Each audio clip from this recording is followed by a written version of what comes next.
Ever since primitive times, humans have been using axes to chop wood. The first axes were simple sharpened stones, but when a handle was added about 35,000 years ago, it increased the force that could be applied with each strike, and that gave the axe much greater impact. Today, the axe hasn't lost its edge. Despite the proliferation of mechanized tools, it offers a low-tech, hands-on way to get the job done. A modern axe starts as a cylinder of high-quality steel. A ram nudges it into an induction furnace. The intense heat makes the steel white-hot and pliable, allowing it to be stretched and shaped.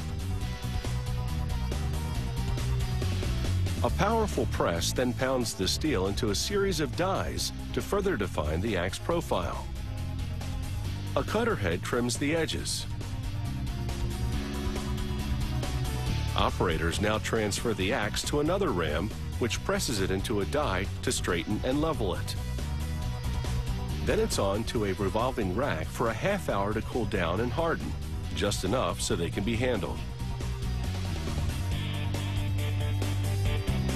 A worker loads dozens of the axes into a tumbler. They are tossed about with tiny steel pellets, and the resulting friction rubs scale from the surface of the steel and also smooths the edges.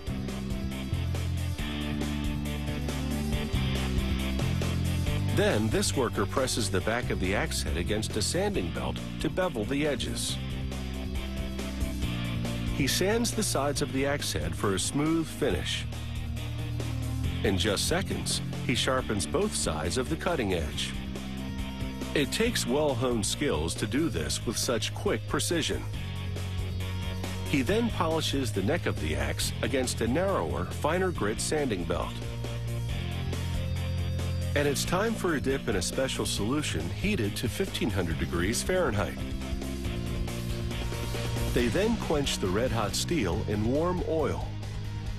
The abrupt temperature change hardens the metal, so it's tough enough for any woodchopping job.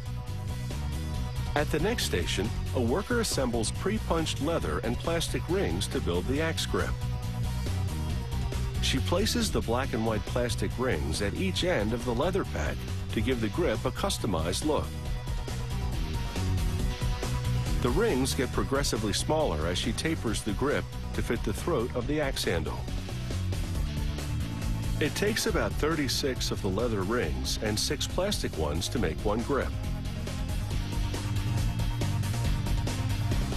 She transfers the grip pack to an assembly press and inserts the lower part of the axe, which has been lubricated with beeswax, into the grip's center holes.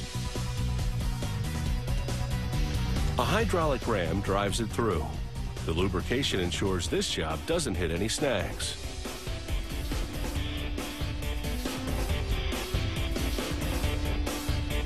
She now flattens metal prongs at the base of the handle to secure the grip. The axes rotate as a long abrasive belt rocks against the leather. It sands the grip to make the layers flush.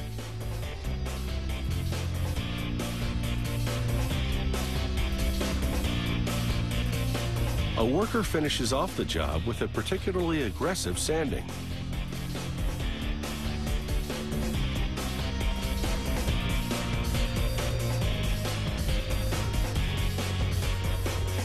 His handiwork makes this grip look really smooth.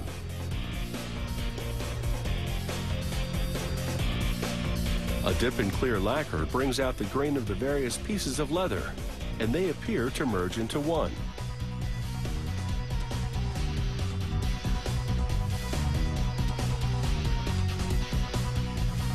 Once the lacquer dries, another worker polishes the exposed steel against a belt with a very fine grit. The result is a glossy sheen that ensures this axe will definitely look good on the job.